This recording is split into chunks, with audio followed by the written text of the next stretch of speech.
Nous sommes le mardi 30 mars 2021. Mesdames et messieurs, bonsoir. Merci de votre fidélité à l'intelligent.tv. Voici les principaux titres de ce journal. Après les élections législatives du 6 mars 2021, l'heure est maintenant à la mise en place de la nouvelle Assemblée nationale. Le secrétaire général de l'institution, Alain Andra, a donné des précisions sur le mode opératoire lors d'une conférence de presse le lundi 29 mars 2021. Patrick Achi est le nouveau Premier ministre de la Côte d'Ivoire. Il a été nommé à ce poste le vendredi 26 mars 2021 par le président de la République, qui est l'homme zoom sur le parcours du nouveau chef de gouvernement dans ce journal. Le 10 avril 2021, au Palais de la Culture de Trècheville aura lieu le 4e one-man show du comédien humoriste ivoirien Agalawal. En prélude de cet événement, il a animé une conférence de presse pour faire le point avant l'état des lieux. Le football éliminatoire CAN 2021 au Cameroun est déjà qualifié et les éléphants de Côte d'Ivoire toujours sous pression. Bienvenue à tous sur l'intelligent.tv. Direction l'Assemblée nationale de Côte d'Ivoire. Le secrétaire général de cette institution, Alain Andra, a prononcé une conférence de presse. L'objectif était de donner des précisions sur le mode opératoire de la mise en place de la nouvelle chambre haute du Parlement ivoirien. Le témoignage de Olivier Dion. Alain Andra, secrétaire général de l'Assemblée nationale de Côte d'Ivoire, a donné le lundi 29 mars 2021 des précisions sur la mise en place de la nouvelle Assemblée nationale. C'est dans ce cadre qu'il a animé une conférence de presse avec 2 points à l'ordre du jour. La séance inaugurale du mardi 30 mars 2021 et l'ouverture de la session ordinaire du 1er avril 2021. Concernant la séance inaugurale, le secrétaire général de la première chambre du Parlement ivoirien a indiqué qu'il s'agit de la première réunion des députés nouvellement élus ou réélus. La séance inaugurale, c'est, j'ai envie de dire, la première activité qui vient nous faire entamer l'entrée dans une nouvelle législature. Ainsi que vous le savez, des élections législatives se sont tenues le 6 mars, qui ont été couronnées par la proclamation de résultats provisoires, après quoi le Conseil constitutionnel s'est réuni pour vider un certain nombre de contentieux, et à l'issue des activités donc, du Conseil constitutionnel, la CEI a proclamé les résultats définitifs. À partir de ce moment, l'Assemblée nationale doit pouvoir entamer sa nouvelle législature. Pour la session ordinaire, Alain Andra a indiqué que conformément à l'alinéa 2 de l'article 94 de la Constitution ivoirienne, l'ouverture de la session ordinaire au titre de l'année 2021 est prévue pour le jeudi 1er avril prochain. L'ouverture solennelle de la session ordinaire de l'année 2021. La Constitution prescrit que la session ordinaire de l'Assemblée nationale s'ouvre le premier jour ouvrable du mois d'avril. Donc, chaque année, pendant les 5 ans que cette législature va durer, chaque premier jour ouvrable du mois d'avril, le président de l'Assemblée nationale va ouvrir de façon solennelle la session ordinaire. Et cette année, 2021, le premier jour ouvrable du mois d'avril tombe le 1er avril. Au sortir du scrutin du 6 mars dernier, 249 sièges ont été pourvus. En attendant la reprise des élections dans 6 circonscriptions électorales, à savoir Ouaninou, Jacquesville, Guéyo, Grand Bérébi, Séguéla et Niakaramadougou, la répartition de ces sièges se fait comme suit. Le RHDP 137 sièges, le PDCI RDA EDS 50 sièges, les indépendants 26 sièges, le PDCI RDA 23 sièges, l'UDPCI Arc-en-Ciel 8 sièges, EDS 8 sièges et le FPI 2 sièges. Patrick Achi est le nouveau patron de la primature en Côte d'Ivoire. Si cela est désormais connu de tous, une autre chose est à connaître de l'homme. Il s'agit de son parcours. Patrick Achi, le nouveau Premier ministre ivoirien, qui est-il? C'est cette question à laquelle nous tentons de répondre dans ce sujet. Désigné Premier ministre par intérim le 8 mars 2021, Jérôme Patrick Achi a été confirmé à ce poste le vendredi 26 mars 2021 par décret présidentiel. Né le 17 novembre 1955 à Paris, en France, le nouveau patron de la primature est originaire d'Adzopé, ville située dans le sud de la Côte d'Ivoire. Après un cursus scolaire soldé par une maîtrise de physique obtenue à l'université de Cocody en Côte d'Ivoire en 1979, par un diplôme d'ingénieur de l'École supérieure de l'électricité et par un master en management de l'université Stanford en Angleterre, Achi Patrick entame une carrière professionnelle dans le secteur privé en 1983 en qualité de consultant en stratégie et en gestion à Paris. En 1988, il est affecté au cabinet d'Abidjan en qualité de directeur technique couvrant les divisions Conseil des pays francophones d'Afrique occidentale et centrale. 7 ans plus tard, Patrick Achi intègre l'administration publique. Il devient conseiller au ministère des Finances de 1995 à 1997 et puis au ministère de l'Énergie de 1997 à 1999. En 2000, lorsque le président Laurent Gbagbo accède au pouvoir, il devient le ministre chargé des infrastructures économiques jusqu'en février 2010, marqué par la dissolution du gouvernement Soro et sa sortie.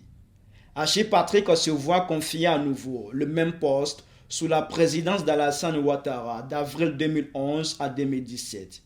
Année 2017 au cours de laquelle il est nommé secrétaire général de la présidence en remplacement de Feu Amadou Gon Coulibaly, promu au poste de Premier ministre. Le lundi 8 mars 2021, il est désigné par le président de la République Premier ministre par intérim avant d'être confirmé le vendredi 26 mars 2021 suite au décès du Premier ministre Ahmed Bakayoko et à la mise en congé du gouvernement précédemment formé. Patrick Achi est également député d'Adzopé commune depuis 2011. Il est président du conseil régional de la Mé depuis 2013. Il a été réélu le 6 mars 2021. Ancien membre du PDCI RDA, Achi Patrick est aujourd'hui vice-président du RHDP. Jérôme Patrick Achi parle outre le français, couramment l'anglais et l'allemand. Vous l'avez entendu, outre le français, Patrick Achi parle couramment l'anglais, l'allemand, des langues qu'il pourra sans doute manier pour faire face aux défis qui l'attendent à la primature. Kwakoukra du FPI, Youssouf Diabaté du RHDP et Julien Kwao-Gieffroy, analyste politique, décryptent pour nous ces défis dans ce sujet que nous vous proposons de suivre maintenant. Hier, secrétaire général de la présidence, Patrick Jérôme Achi est désormais Premier ministre en Côte d'Ivoire. Sa nomination a été actée le vendredi 26 mars 2021 par le chef de l'État Alassane Ouattara. Patrick Jérôme Achi remplace Ahmed Bakayoko, décédé le mercredi 10 mars 2021, et devient le 6e Premier ministre sous le président Alassane Ouattara depuis son accession au pouvoir en 2011. Deux acteurs politiques et analystes politiques commentent cette nomination. C'est une bonne nomination. Il fait partie de la famille politique de M. Ouattara. Et puis, c'est un cadre, un technocrate. Et il a même assuré l'intérim du paix à son âme du Premier ministre Ahmed Bakayoko. Il est au gouvernement, ça fait plus de 20 ans. Donc, je pense qu'il a le meilleur profil. Donc, à la matière, je ne trouve pas d'inconvénient. Pour nous, voilà, il n'y avait pas mieux que ce choix-là. Et comme nous savons qu'il a été intérimé pendant un moment, donc vraiment, ça ne nous surprend pas venant du président de la République. Donc, c'est un sentiment de joie vraiment qui nous anime et puis de fierté aussi. Ça prouve que nous n'avons pas eu tort de porter notre choix sur le ministre Patrick Achi qui a été vraiment loyal et bon travailleur, bon bosseur. Voilà, un technocrate émérite. En tout cas, il a montré toutes ses preuves dans pratiquement tous les gouvernements. Donc pour nous, c'est une fierté. D'abord, la nomination de M. Patrick Achi à la primature n'est pas une surprise parce qu'il était, même avant le décès du Premier ministre Ahmed Bakayoko, le Premier ministre intérimaire. Ensuite, c'est un bon casting fait par le président de la République pour deux raisons. D'abord, M. Patrick Achi est certes un homme politique, mais il a la réputation d'un technocrate. Ensuite, en termes géopolitiques, il est du Sud. C'est donc bon pour le RHDP d'avoir un Premier ministre originaire du Sud et plus précisément du fief du FPI, c'est-à-dire le pays Atié. Donc le casting est bon. S'ils sont unanimes à reconnaître la justesse de la nomination de Patrick Achi en qualité de Premier ministre, ils le sont également quand il s'agit d'évoquer les défis qui attendent le nouveau chef de gouvernement.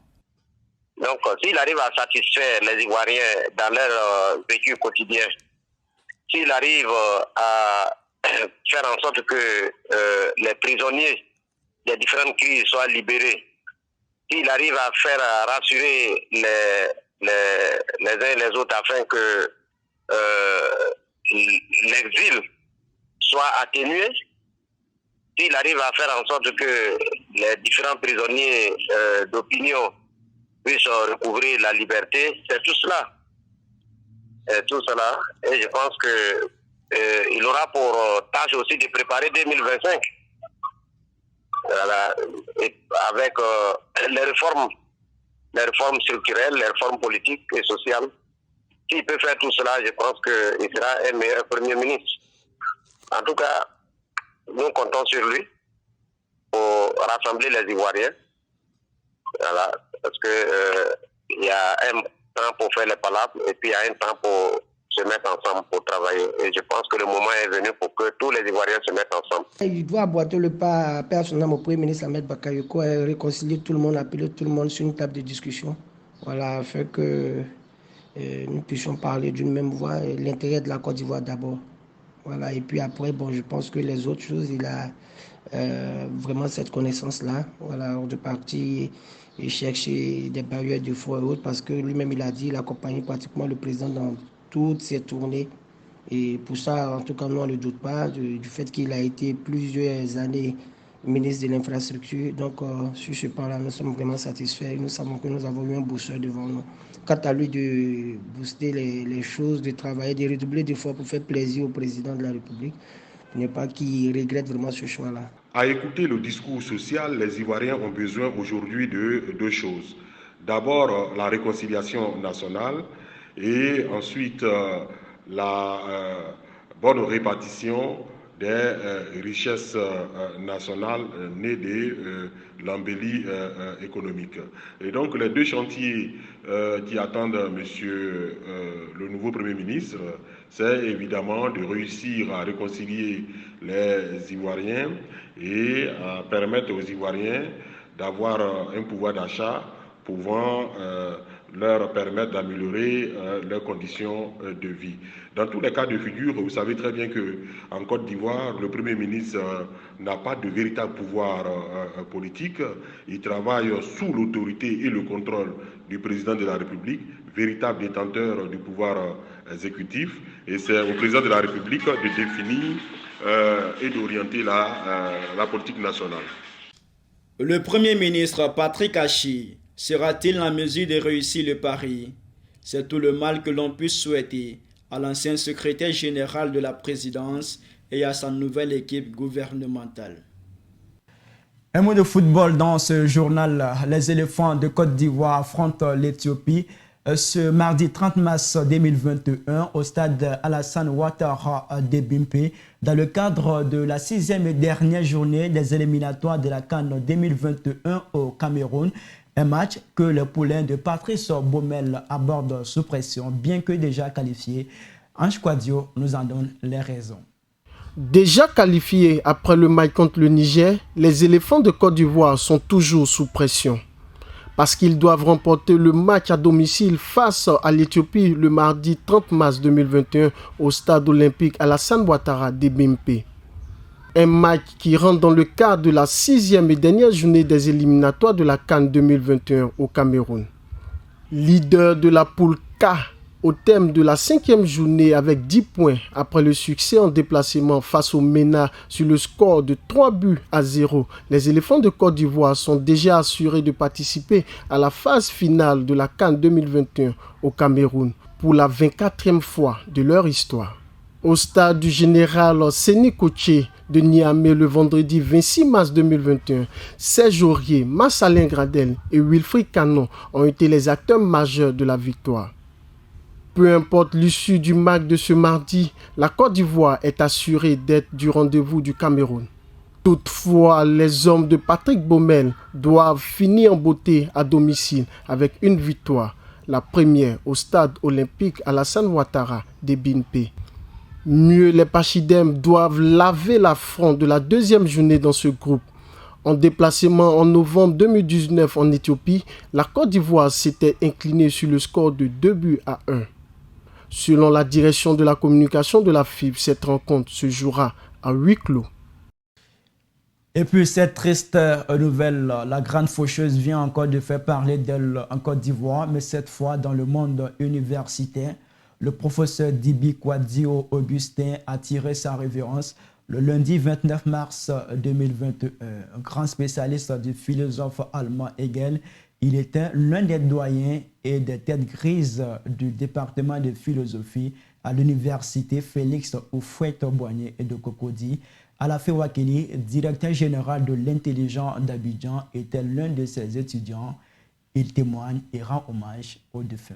J'étais en train de parcourir Internet, Facebook, comme souvent, lorsque j'ai vu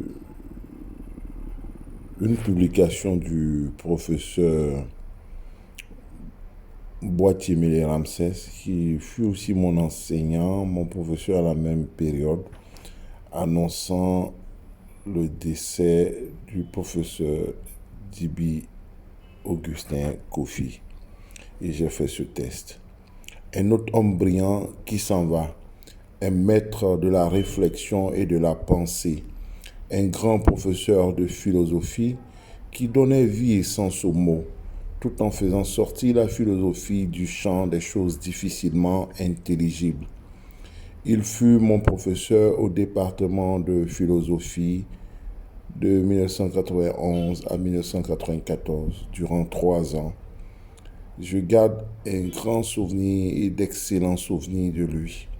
Je reste fier de lui avoir laissé une excellente impression et d'avoir maintenu le contact avec lui jusqu'à une période récente.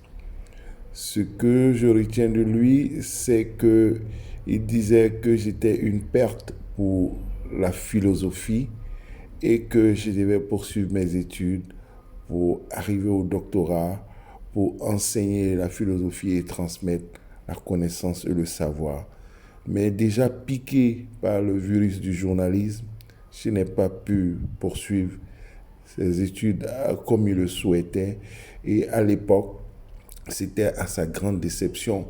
Mais plus tard, il m'a confié avoir été fier de savoir que j'arrivais à exceller dans le journalisme et que le regret n'était plus de mise. Merci professeur et cher maître d'avoir été pour moi cet inspirateur et ce modèle si humble et si discret. Merci pour tout, professeur. Adieu et que le Seigneur, le Tout-Puissant, Allah t'accueille à son paradis auprès de lui. Merci, professeur. Ainsi va la vie. Ici prend fin ce journal. Merci à toutes et à tous de l'avoir suivi. Et puis, n'oubliez pas, je vous aime plus que moi-même, mais moins que Dieu. Portez-vous bien.